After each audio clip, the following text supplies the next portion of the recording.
sunahnya istinja itu ada 5. Yang mana tadi yang pertama kita mendahulukan kaki kiri kalau masuk ke kamar mandi, keluar nanti dahulu pakai kaki kanan. Kemudian kalau masuk kita membaca doa yaitu Bismillahirrahmanirrahim wal khobais untuk doa akan masuk kamar mandi. Kalau setelahnya maka kita membaca doa lagi Alhamdulillahilladzi adhaba anil adaw wa'afini. Itu wa'afani itu kalau untuk setelah keluar dari kamar mandi. Itu sunnah ya. Jadi kalau hendaknya dilakukan kita akan mendapat pahala.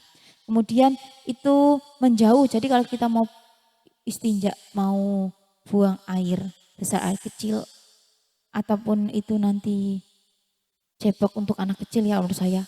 Itu baik menjauh dari orang-orang. Agar orang tuh enggak melihat apa yang kita lakukan dan enggak membau kotoran yang kita keluarkan seperti itu. Dan yang keempat itu nanti sunnah menggunakan tangan kiri untuk cebok dan ketika akan cebok setelah cebok itu nanti tangan kita dibasuh.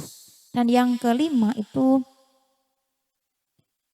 sunnah terakhir dari istinja itu adalah kita telah selesai membebaskan kotoran dari diri kita itu. Ini telah selesai mengeluarkan kotoran itu.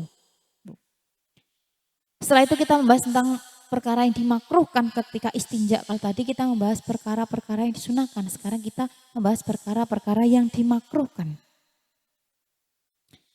Makruhatul istinja'i aihada utawi iki iku pira-pira perkara kang den makruhake istinja. Al awalu utawi kang awal iku al baulu nguyuh atau pipis tilmai ing dalam banyu al kasiri kang akeh. Yang pertama itu makruh kita buang air kecil di air yang banyak, misal air yang menggenang banyak, kita buang air kecil di situ itu hukumnya makruh, nggak boleh. Mending cari tempat yang dimana tuh di bawah pohon yang tidak berbuah, semak-semak atau itu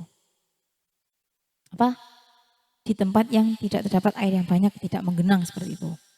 Asani utawi kang kaping pindo iku hamluma gowo perkoro tihi kang tetep ing dalem dikrullahi utawi asmani Allah. Ketika kita istinja kita membawa perkara yang terdapat asma Allah atau dikrullah. Misal tuh kamar mandi bawa Yasin kayak gitu, nggak boleh ya, nggak boleh. Maaf kok ya, contoh bukan Yasin. Misal itu kalian memakai mengantongi kertas atau sesuatu yang mana tuh ada asmanya Allah. Tuh. Misal subhanallah atau la ilaha illallah seperti itu, tasbih yang ada tulisan lafaz asma Allah, itu nanti hukumnya makruh. Kalau kamu bisa ke kamar mandi mengantongi hal tersebut gitu. Itu contohnya. Terus asali seutawi kang kaping telu iku istiqbalul kiblati madhep marang kiblat awis tidak bariha utawa ngungkuri marang kiblat. Yang ketiga itu makruh lagi ketika kita tuh buang hajat. Saya tuh lebih mudah menyebutnya buang hajat itu istinja. Buang hajat itu buang air besar atau air kecil maksudnya itu. Itu kita menghadap kiblat itu hukumnya makruh. Membelakangi juga makruh. Makanya kalau orang buat kamar mandi itu enggak menghadap ke barat atau ke timur, biasanya menghadap ke selatan atau ke utara. Karena hukumnya makruh kita menghadap ke kiblat atau memunggungi kiblat.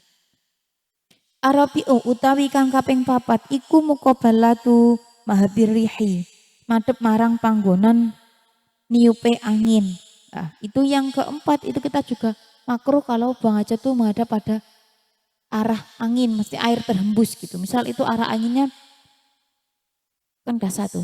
Ini yang dicontohkan tuh kalau misal tuh kalian tuh itu di tempat terbuka buang hajat, dimana tuh air kalian tuh kerasa angin tuh arahnya tuh ke selatan, pada ke selatan, semua tuh air angin meniup. Kalian menghadapnya itu ke selatan. Ke arah angin yang bertiup itu hukumnya juga makruh. Al-khamisu utawi kang kaping 5 iku at-takalumu guneman li ghairi talabima maring sakliyane nuprih perkara yuzilu kang ngilangi sapa wong bihi kelawan ma an-najasata ing najis.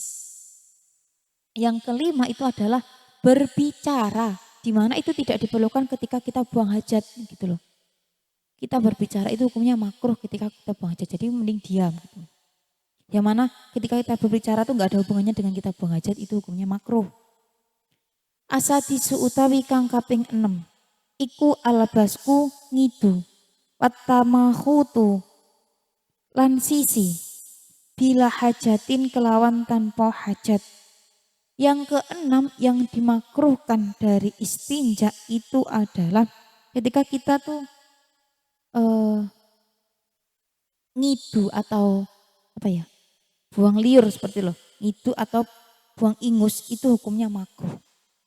Dengan tanpa adanya tujuan atau hajat itu hukumnya makruh. As-sab'u utawi kang kaping 7 iku raf'ul basori ndangake peningal ilas samai maring arah dhuwur atau langit. Jadi yang ketujuh makruh lagi ketika kita istinja tuh kita menghadapkan penglihatan ke atas, ke langit. Kita mendongak ke atas gitu, itu makruh. Asaminuhu utawi kang kaping 8 iku qadaul hajati. Nekani hajat tahta sajaroti ing dalem ngisore wit musmiratin kang bisa ngetokake uwah audilin utawa iyup-iyup tajak tamiu kang kumpul fihi ing dalem dilin sapa anasu menungso. Yang terakhir yang ke-8 yang dimakruhkan lagi ketika kita istinja atau buang hajat itu adalah kita buang hajat di bawah pohon yang berbuah, misal di bawah pohon mangga, di bawah pohon jeruk, meskipun itu hanya kencing ya. Kalau kencing kan nggak secara udhariahnya bisa mengering tuh, tapi itu tetap nggak boleh, itu makruh, boleh sih, apa ya, hukumnya makruh gitu loh. Jadi kalau kita tinggalkan itu nanti mendapat pahala, kalau kita kita lakukan itu juga tidak dosa, tapi hukumnya makruh gitu. Jadi hendaknya kalau mau buang hajat tuh cari tumbuhan pohon yang nggak berbuah, misal di bawah pohon bambu kayak gitu, atau jati yang nggak berbuah lah, yang nggak berbuah gitu. Kalau di bawah pohon mangga, pohon jeruk seperti itu tuh hukumnya makruh. Kemudian lagi buang hajat atau istinja di bawah tempat berteduhnya manusia. Misal ada sebuah gubuk, kalian beristinja di situ, ke air kencing gitu, di situ nggak boleh, itu hukumnya makruh ya. Hukumnya makruh. Itu tentang kemakruhan istinja. Jadi demikian kita telah membahas najasah dan istinja. Selanjutnya akan saya lanjutkan kepada wudhu. Dimana tuh di juz 1 kita juga sudah membahas wudhu ya kemarin tuh. Di sini ada lagi membahas wudhu. Al-wudhu'u utawi wudhu. Saya ulang, mohon maaf. Asitatun utawi kang nomor 6 iku al-wudhu'u nerangake wudhu. Syurutul wudhu'i utawi piro-piro syarate wudhu iku khamsatun ono 5. Jadi kita membahas wudhu. Wudhu itu sesuatu yang harus dilakukan ketika akan sholat. Ya, dimana itu menjadi syarat sahnya sholat. Syurutul wudhu'i khamsah. Jadi syaratnya wudhu itu ada 5. Jadi wudhu itu ada syaratnya, enggak asal wudhu saja. Al-awalu utawi kang awal iku ayakuna yento ono. Sopo al-mutawadi wong kang wudhu iku musliman wong kang Islam. Jadi syarat yang pertama untuk wudhu itu adalah orang Islam, itu syaratnya wudhu. Kalau untuk orang non-Islam itu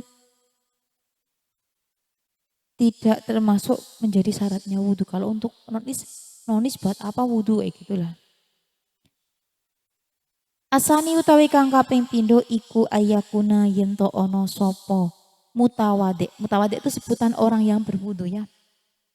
Iku mumayizan kang ngerti utawa iso mbedakake. Jadi dia sudah mumayyiz, sudah bisa membedakan mana yang benar dan yang salah. Asalisu utawi kang kaping 3 iku alayakuna yento ora ono iku ala aqdo il wudu'i ing atase pira-pira anggota wudu apa hailun aling-aling yamna'u kang nyegah apa hail al wusula ing al wusul al ma'i ing tumekane banyu al-basyarati. Al-basyarati